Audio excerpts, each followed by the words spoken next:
திருமறை நேரம் Bible Hour presented by the National Bible College. கிறிஸ்துவின் சபையார் உங்களை வாழ்த்துகிறார்கள். Satellite Bible School. வாழ்த்துக்கள் திருமறை நேரம் நேயர்களே, இயேசு கிறிஸ்துவின் இனிய நாமத்தில் உங்களை அன்போடு கூட வரவேற்கிறேன். ஏசாயா 53ஆம் அதிகாரம். இப்போ யார் கேட்குறாங்க, யாருக்கு தம்முடைய கரத்தை நீட்டினார்? இப்படி கவனிச்சோம் இல்லைங்களா? இப்பொழுது ஆண்டவர் இயேசு கிறிஸ்துவை அறிமுகம் செய்கிற ஒரு வசனம், அதை தான் நாம் இப்போது கவனிக்க போகிறோம். இளம் கிளையைப் போலவும் வறண்ட நிலத்திலே ஒரு துளிர் முளைப்பதைப் போல, இல்லையா? ஒரு துளிர் எவ்வளோ அழகாக இருக்கும், டெண்டர் சொல்லுவாங்க இல்லையா, மென்மையாக ஆண்டவர் இயேசு கிறிஸ்து இந்த பூமியில் இருக்கிற மனுஷராகிய நம்மை ரட்சிக்கும்படியாக அவர் மகா வல்லமை உள்ளவர். அவர் மகா தேவனாக, தேவனுக்கு சமமாக இருந்ததை ஒரு கொள்ளையாடின பொருளைப் போல விட்டு கொடுக்க மாட்டேன், நான்லாம் இறங்க மாட்டேன், நான் வெறுமையாக்க மாட்டேன் அப்படின்னு சொல்லாமல் எல்லாவற்றையும் விட்டு இறங்கினார். அதை பற்றிய ஒரு தீர்க்க தரிசன வார்த்தை தான் இந்த இடத்துல ஒரு இளம் கிளையைப் போலவும் வறண்ட நிலத்திலிருந்து துளிர்க்கிற வேரை போலவும் அப்படின்னு நாம் வாசிக்கிறோம். இப்போது இந்த ஆண்டவர் இயேசு கிறிஸ்து மனப்பூர்வமாக நம்மை மீட்கும் பொருளாக, நம்மை மீட்கும் பலியாக அவர் வருகிற அந்த வருகையை தான் தெரிவிக்கிறது. இயேசு கிறிஸ்துவை விசுவாசித்து கொண்டிருக்கிறோம், ஏற்கனவே அவருக்குள் இருக்கிறோம் அப்படின்னு சொன்னாலும் கூட சில நேரங்களில் நாம் இதை நினைப்பூட்ட வேண்டியது, நம்ம நினச்சி பார்க்க வேண்டியது அவசியமாக இருக்குது. சொல்லுவாங்க, வாழ்க்கையில் கொஞ்சம் அந்த பழைய நாள் நினச்சி பார்ப்பா, அப்போ தான் உன் மனசு இப்போ எப்படி நடக்கணுன்ற ஒரு பக்குவத்துக்குள்ளே சரியாக இருக்கும். இப்போ ரொம்ப வசதியாக இருக்க, ஆனால் நீ அப்போ எப்படி இருந்த? நீ உன் நேரத்தை வீணாக்கக்கூடாது, இப்பொழுது உன்னுடைய பணத்தை வீணாக்கக்கூடாது. அதுபோல் நம்முடைய கிறிஸ்துவுக்குள்ளான வாழ்க்கையை வாழ்ந்து கொண்டிருந்தாலும் கூட ஆண்டவர் இயேசு கிறிஸ்து நமக்காக செய்த தியாகத்தை நாம் நினைக்கணும் அப்படின்றது ரொம்ப அவசியம். அதை நினைக்க நம்முடைய உள்ளம் உருகத்தக்கதாக நம்மை அழைத்து செல்கிற ஒரு தொடர் தான் இந்த ஏசாயா 53 என்பது. இன்றைக்கும் நாம் ஆழ்ந்து கவனிப்போம், பக்தியோடு கவனிப்போம், நம்முடைய இருதயத்துக்குள்ளே எல்லாவற்றையும் நமக்கென்று நாம் கவனிப்போம். செய்திக்கு போகலாங்களா? இந்த நாளில் நம்முடைய செய்தியாளர் தேசிய வேதாகம கல்லூரியினுடைய கல்வித்துறை தலைவர் டாக்டர் பீட்டர் சாலமன் ஐயா அவர்கள். வணக்கம் திருமறை நேர நேயர்களே, என் நெஞ்சமெல்லாம் கனிந்து உங்கள் பால் அன்பினால் நான் நிறைந்திருக்கிறேன். காரணம் என்னன்னா, தேவனுடைய வார்த்தையை கேட்பதற்கு ஒரு நேரத்தையும் காலத்தையும் உங்கள் முழங்காலை நீங்கள் கொடுத்ததற்காக தேவனுக்கு நன்றி செலுத்துகிறேன். இது ஒரு கடைசி காலம். இந்த பூமி பந்து மிக விரைவில் அக்னியாக எரிந்து சாம்பலாக போகிறது. அப்பொழுது பூமியில் ஒன்றும் இருக்காது, சமுத்திரமும் இருக்காது. இயேசு கிறிஸ்துவினுடைய வருகை மிகவும் சமீபமாக இருக்கிறது. நண்பர்களே, கண்ணியத்துக்குரிய தோழர்களே, பரிசுத்தவான்களே, வேத மாணவர்களே, இந்த நாட்களில் ஏசாயா 53ஆம் அதிகாரம் ஒரு தொடராக நாம் கேட்கிறோம். ஐசையா 53.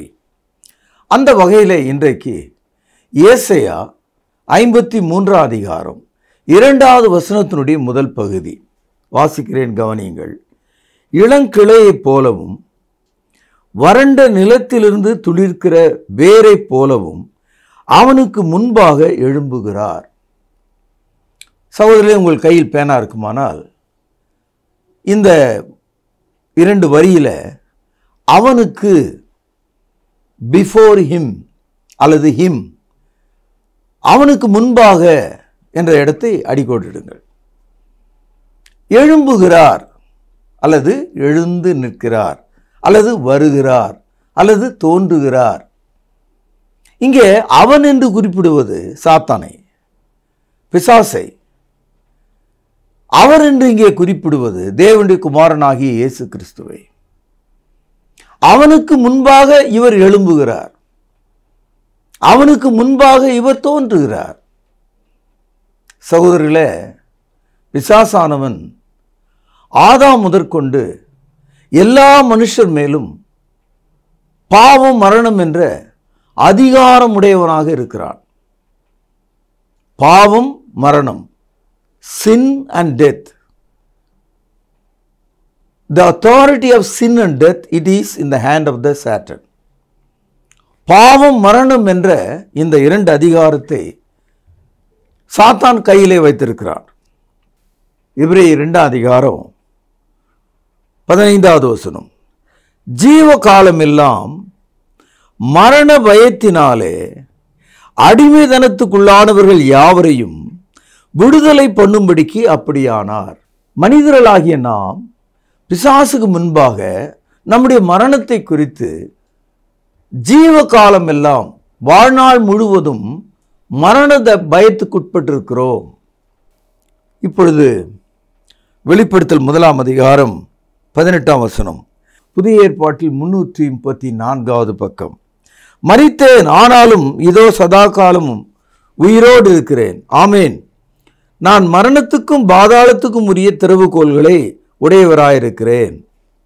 அதாவது இயேசு கிறிஸ்துவினுடைய சிலுவை மரணம் மரணத்துக்கும் பாதாளத்துக்கும் உரிய திறவுகோலை இயேசுவை கொண்டு வந்து கொடுத்தது. இயேசுனுடைய மரணத்தினாலே பிசாசுக்கு அதிகாரமாக இருந்த மரணம், அதை பூட்டி வைக்கும் அதிகாரம் அவன் கையிலிருந்து பிடுங்கப்பட்டு விட்டது. சில சமயங்களில் ரவுடிகள் சாவி எடுத்து விரலில் வைத்து சுற்றுவார்கள். கிராம மக்கள் கண்ணீர் விடுவார்கள். ஒரு ஹீரோ தோன்றி அவன் கையில் உள்ள அந்த திறவுகோலை, அந்த சாவி கொத்தை பிடுங்கிக் கொள்வான். அது மாதிரி இயேசு கிறிஸ்து பிசாசனுடைய அதிகாரத்தை பறித்து கொண்டார். இதற்காக தான் இயேசு இந்த உலகத்திற்கு வந்தார் என்று 1 யோவான் 3 அதிகாரம் 8வது வசனத்திலே நாம் படிக்கிறோம். பாவம் செய்கிறவன் பிசாசினால் உண்டாயிருக்கிறான், ஏனெனில் பிசாசானவன் ஆதி முதல் பாவம் செய்கிறான். கவனியுங்கள், பிசாசனுடைய கிரியைகளை அழிக்கும்படிக்கே தேவனுடைய குமாரன் வெளிப்பட்டார். To destroy the works of the devil, the Son of Man was revealed. சகோதரர்களே, 53ஆம் அதிகாரம் ஒரு காட்சி, அது துயரமான ஒரு காட்சி. 53ஆம் அதிகாரத்தை பாருங்கள், 2ஆம் வசனம், இளம் கிளையை போலவும், லைக் எ டெண்டர் பிளான்ட், இளம் கிளையை போலவும். இரண்டாவதாக, வறண்ட நிலத்திலிருந்து துளிர்க்கிற வேரை போலவும், like a root developed in a dry land. சகோதரர்களே, கொஞ்சம் நீங்கள் ஆழ்ந்து சிந்திக்கணும். நம்ம வீட்டு கொல்லைப்புறங்களில் ஒரு வேர் ஒன்று சின்னதாக புதுசாக துளுத்துருக்கும். ஒரு சின்ன 2 இலைகள் இருக்கும். அதை அப்படி கால் பட்ட உடனே நசுங்கி நாசமாக போடும். சில இடங்கள் இருக்கு கற்பாறை மாதிரி, அங்கே ஒரு செடி முளைக்கிறது ரொம்ப கஷ்டம். அப்படி முளைத்தால் அடியில் தண்ணீர் இல்லாதனால அது சீக்கிரமாக காய்ந்து விடும். கற்பாறையின் மீது முளைந்த எந்த ஒரு விதையும் வேறுவிட முடியாது. 2 உதாரணங்கள் இங்கே பேசப்படுது. அதாவது இளங்கிளை போலவும், லைக் எ டெண்டர் பிளான்ட், வறண்ட நிலத்திலே இருக்கிற ஒரு வேரை போல, like a root developed on a dry land, அவனுக்கு முன்பாக எழும்புகிறார். இயேசு கிறிஸ்துக்கு முன்னாலே நிற்கிறவன் யார்? அவனுடைய அதிகாரம் எவ்வளவு பெரியது! ஆதாம் முதற்கொண்டு எல்லா மனிதர்களையும் சிறைப்படுத்தி அவருடைய ஆத்மாவை கொண்டு போட்டவனாயிருக்கிறான். பிசாசானவனை வேதாகமும் கெர்ஜிக்கிற சிங்கம் என்று உருவகப்படுத்துகிறது. 1 பேதுரு 5ஆம் அதிகாரம் 8வது வசனம், பக்கம் 321. தெளிந்த புத்தியுள்ளவர்களாயிருங்கள், விழித்திருங்கள், ஏனெனில் உங்கள் எதிராளியாகிய பிசாசானவன் கெர்ஜிக்கிற சிங்கம் போல எவனை விழுங்கலாமோ என்று வகை தேடி சுற்றி அலைகிறான். Like a roaring lion, he walks over to devour you. உங்களை விழுங்கும்படியாக கர்ஜிக்கிற சிங்கம் போல இருக்கிறான். அவனுக்கு முன்பாக இயேசு எழும்பினார். வெளிப்படுத்தல் 12ஆம் அதிகாரம், புதிய ஏற்பாட்டில் 344வது பக்கம். 2வது வசனம், அவள் கர்ப்பவதியாயிருந்து பிரசவ வேதனை அடைந்து பிள்ளை பெறும்படி வருத்தப்பட்டு அலறினாள். அப்பொழுது வேறொரு அடையாளம் வானத்திலே காணப்பட்டது. 7 தலைகளையும் 10 கொம்புகளையும் தன் தலைகள் மேல் 7 முடிகளையும் உடைய சிவப்பான பெரிய வலு சர்ப்பம் இருந்தது. அதன் வால் வானத்தின் நட்சத்திரங்களில் 1/3 பங்கை இழுத்து அவைகளை பூமியின் மேல் தள்ளிற்று. பிரசவ வேதனைப்படுகிற அந்த ஸ்திரீ பிள்ளை பெற்றவுடனே அவளுடைய பிள்ளையை பட்சித்து போடும்படிக்கு அந்த வலு சர்ப்பம் அவளுக்கு முன்பாக நின்றது. எவ்வளவு பெரிதான ஒரு காட்சி பாருங்கள். இயேசு ஒரு இளங்கிளை போல, ஒரு இளம் வேரை போல அவர் உருவான போது, அவர் சக்தியற்றவராக, பலனற்றவராக, ஒரு காற்றிலே பறந்து போகக்கூடிய ஒரு நிலையில் இருக்கும்போது, அவருக்கு முன்பாக 7 தலைகளையும் 10 கொம்புகளையும் உடைய, வாயெல்லாம் பிறருடைய எலும்புகளையும் இரத்தத்தையும் மென்று தின்னும் ஒரு வலுச்சர்ப்பமாக மரியாள் பிள்ளை பெற்ற போது அந்த பிள்ளையை அழிக்கும்படிக்கு நின்றது. அவனுக்கு முன்பாக அவர் எழும்பினார். இப்பொழுது புரிகிறதா சகோதரர்களே? இளங்கிளையைப் போலவும் வறண்ட நிலத்திலே உருவான ஒரு வேரை போலவும் இயேசு அவனுக்கு முன்பாக தோன்றினார். சகோதரர்களே, இயேசு கிறிஸ்துவுக்கு இளம் கிளை என்பது ஒரு தீர்க்க தரிசன பெயர். ஏசாயா 11ஆம் அதிகாரம், பழைய ஏற்பாட்டில் 817வது பக்கம். ஈசா என்னும் அடிமரத்திலிருந்து ஒரு துளிர் தோன்றி அவன் வேர்களிலிருந்து ஒரு கிளை எழும்பி செழிக்கும். இந்த இடத்துல வேர், கிளை என்றெல்லாம் நாம் படிக்கிறது இயேசுவை பற்றியது. Jesus was called as a branch. Jesus was called as a root of Jesse.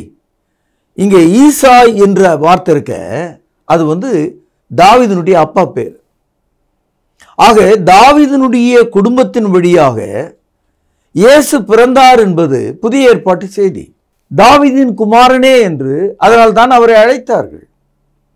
ஆக தாவீதினுடைய குடும்பத்தின் வழியாக ஒரு வேரை போலவும், ஒரு கிளையைப் போலவும், ஒரு துளிரை போலவும் இயேசு வருகிறார். அதுதான் தீர்க்க தரிசனம். இப்பொழுது பாருங்கள் 2வது வசனம், ஏசாயா 11ஆம் அதிகாரம். ஞானத்தையும் உணர்வையும் அருளும் ஆவியும், ஆலோசனையும் பலனையும் அருளும் ஆவியும், அறிவையும் கர்த்தருக்கு பயப்படுகிற பயத்தை அருளும் ஆவியும் ஆகிய கர்த்தருடைய ஆவியானவர் அவர் மேல் தங்கியிருக்கிறார். 5வது வசனம், நீதி அவருக்கு அரை கட்டும், சத்தியம் அவருக்கு இடைக்கச்சுமாயிருக்கும். இயேசு அவர் ஒரு வேறில்லாத ஒரு செடியைப் போல, ஒரு காய்ந்த நிலத்திலே நீரற்ற இடத்துல உருவானவரைப் போல, ஒரு துளிரைப் போல, லைக் எ டெண்டர் பிளான்ட். சகோதரர்களே, ஒரு சிறிய குருத்தும் 2 இலைகளும் உடைய ஒரு சின்ன தாவரத்தை ஊதினால் கூட அது கீழே விழுந்து விடும், நசுங்கி போய்விடும். இயேசுவினுடைய பிறப்பு அப்படிதான் இருந்தது. அதை தான் ஏசாயா 53 சொல்றாரு. அவனுக்கு முன்பாக, எவனுக்கு முன்பாக? 7 தலைகளையும் 10 கொம்புகளையும் உடைய வலு சர்ப்பத்துக்கு முன்பாக.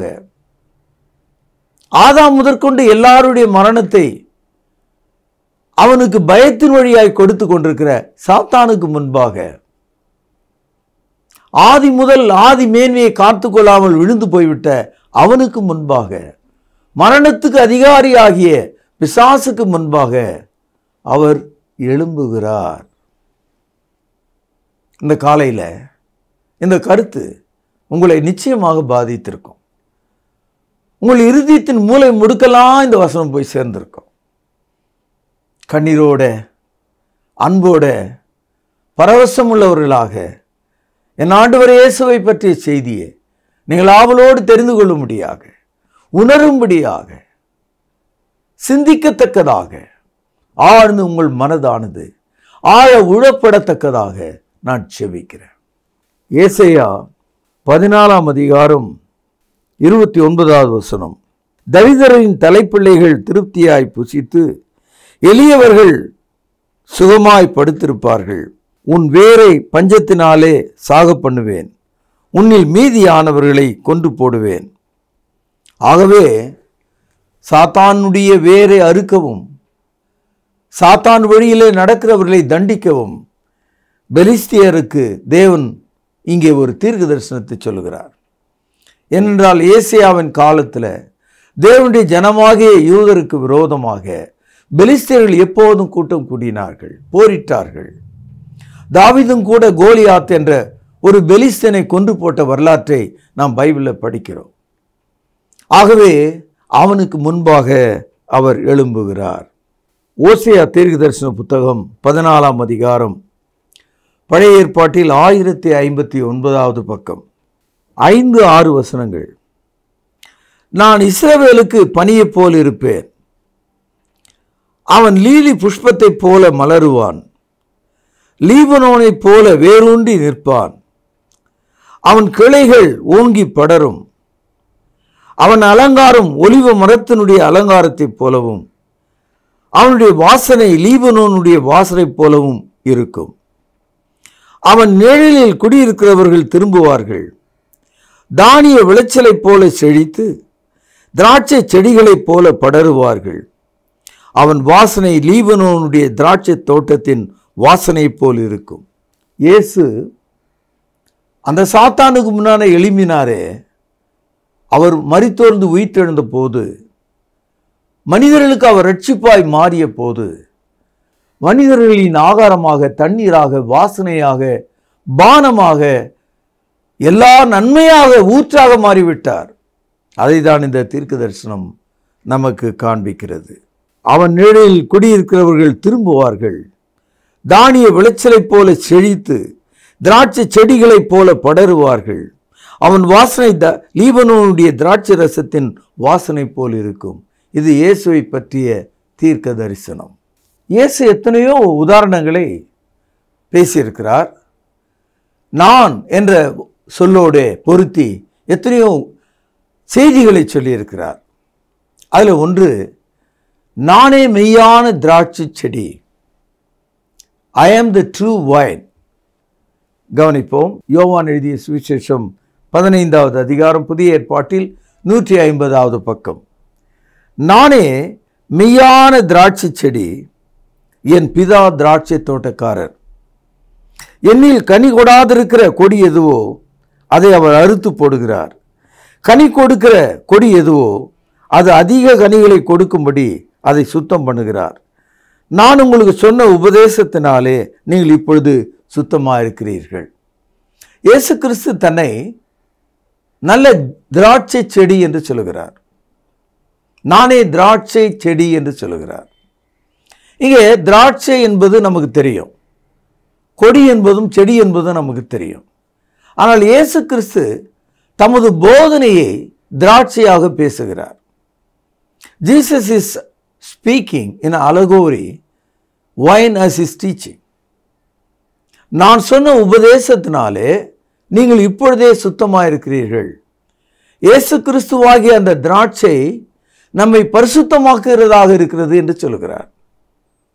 ஆகவே இயேசு எப்போதும் கிளை என்றும், வேர் என்றும், செடி என்றும், கொடி என்றும், ஒரு பலகீனமான தாவரமாகவே சாத்தானுக்கு முன்பாக காணப்படுகிறார். ஆனால் அவருடைய ஜெயத்தை ஏசாயா 53 அதிகாரம் பட்டியலிட்டு காண்பிக்கிறது. எபேசியர் 3 அதிகாரம், புதிய ஏற்பாட்டில் 266வது பக்கம், 16வது வசனம். நீங்கள் ஆவினாலே உள்ளான மனுஷனை வல்லமையாய் பலப்படவும், விசுவாசத்தினாலே கிறிஸ்து உங்கள் இருதயங்களில் வாசமாக இருக்கவும், நீங்கள் அன்பிலே வேரூன்றி நிலைப்பற்றவர்களாகி சகல பரிசுத்தவானோடு கூட கிறிஸ்துனுடைய அன்பின் அகலம் நீளமும் ஆழமும் உயரமும் இன்னதென்று உணர்ந்து. ஆகவே ஒவ்வொரு கிறிஸ்தவரும் இயேசு கிறிஸ்துக்குள்ளே வேர்விட்டு முளைக்கும் ஒரு சிறிய செடியைப் போல இருக்கிறார். அவனுக்கு முன்பாக எழும்பின இயேசு கிறிஸ்து ஒரு இளங்கிளையைப் போலவும், காய்ந்த இடத்துல முளைத்த ஒரு வேரை போலும் இருந்தது போல நீங்களும் கூட ஒரு தாழ்மையான மக்களாக இருந்தாலும் இயேசு கிறிஸ்துக்குள்ளே ஆழமாக வேரூட்டு நீங்கள் வளரும்போது கிறிஸ்துவனுடைய அன்பின் அகலம், ஆழம், உயரம் இவைகளை அறிந்தவர்களாக இருப்பீர்கள். நண்பர்களே, இன்றைக்கு மூன்றாவது செய்தியாக இயேசு கிறிஸ்து அவனுக்கு முன்பாக எப்படி இருக்கிறார், அந்த உருவகம் எவ்வளவு அழகாக இருக்கிறது என்பதை நாம் கவனித்தோம். இளங்கிளையைப் போலவும், லைக் ஏ டெண்டர் பிளான்ட். இரண்டாவதாக வறண்ட நிலத்திலிருந்து துளிர்க்கிற வேரை போலவும், like a root developed or grown on a dry land, அவனுக்கு முன்பாக நிற்கிறார். அன்பு சகோதரர்களே, இந்த நாளில கேட்ட இந்த செய்தி உங்கள் உள்ளத்துக்கு சாய்மானமாக, உங்கள் ஆத்துமாவுக்கு ஜீவ தண்ணீராக, உங்கள் கண்களுக்கு பரிசுத்தமாக, உங்கள் இருதயத்துக்கு மிகுந்த சந்தோஷமாக இருக்கும்படி நான் கேட்டுக்கொண்டு இந்த செய்தி நான் இங்கே நிறைவு செய்கிறேன். நாளை நாம் சந்திப்போம். பைபிள் அவர் டெலிவிஷன் திருமறை நேரம் தொலைக்காட்சியை தொடர்ந்து பாருங்கள். 24 மணி நேரமும் பாருங்கள். பிரார்த்தனை செய்வோம். மகா பரிசுத்த நிறைந்த எங்கள் அன்பான தகப்பனே, இந்த நாளில் ஆழமான கிணற்றிலிருந்து முண்டு எடுக்கப்பட்ட ஒரு தண்ணீர், அந்த குளிர்ந்த தண்ணீரை குடித்த போது எங்களுக்கு ஏற்பட்ட ஒரு திருப்தி உமது வசனத்தினால் உண்டானதற்காக உம்மை துதிக்கிறேன், ஸ்தோத்திரிக்கிறேன். இந்த நற்செய்திக்காக உமக்கு நன்றி செலுத்துகிறேன். இயேசுவின் நாமத்தில் ஜெபம் கேளும் பரிசுத்த நிறைந்த எங்கள் நல்ல பிதாவே, ஆமென். ஆண்டவரும் இரட்சகரும் மீட்பருமா இருக்கிற இயேசு கிறிஸ்துவின் இனிய நாமத்தில் திருமறை நேர நேயர்களுக்கு வாழ்த்துக்கள். என்ன நேயர்களே, இந்த ஏசாயா 53ஆம் அதிகாரத்திலிருந்து சொல்லப்படும் சுவாரஸ்யமான நிகழ்ச்சி, சுவாரஸ்யமான செய்தி உங்களுக்கு பிரயோஜனமாக இருக்கிறதா? இதுவரைக்கும் அறிந்திராத அநேக புள்ளி விவரங்களை இந்த நிகழ்ச்சியின் வாயிலாக நீங்கள் அறிந்து கொண்டு வருகிறீர்கள். நேயர்களே, நமது ஆண்டவராகிய இயேசு கிறிஸ்துவுக்கு பல பெயர்கள் உண்டு. அவரை வேதாகமம் ஆட்டுக்குட்டி என்று அழைக்கிறது, யூத ராஜ சிங்கம் என்று அழைக்கிறது. யாக்கோபு அவரை ஒரு ஏணியாக பார்க்கின்றார். இயேசு தன்னை பற்றி சொல்லும் பொழுது நானே வாசல் என்று தன்னை வாசலுக்கு ஒப்பாக சொல்லுகின்றார். ஆனால் இந்த ஏசாயா இயேசு கிறிஸ்துவை ஒரு இளம் துளிருக்கு ஒப்பாக, ஒரு கிளைக்கு ஒப்பாக, ஒரு வேருக்கு ஒப்பாக படம் பிடித்து காட்டுகிறார். ஆம்பிரிமானங்களே, ஈசாயின் அடிமரத்திலிருந்து தோன்றும் கிளை இயேசு கிறிஸ்துவாக இருக்கின்றார். இளம் துளிரை போல அவர் துளிக்கிறவராக இருக்கின்றார். இந்த நாளில் அவர் ஏன் அப்படியாக வந்தார்? அதனுடைய அர்த்தம் என்ன? நேர்களே, இயேசு கிறிஸ்துக்கு புதிய ஏற்பாட்டிலே நசரேயனாகிய இயேசு என்று ஒரு பெயர் உண்டு. நசரேயன் என்று சொன்னால் ஒரு விரதம் என்று நினைப்பதுண்டு. ஆனால் எபிரேய மொழியிலே நசரேயம் என்று சொன்னால் கிளை என்று அர்த்தம்.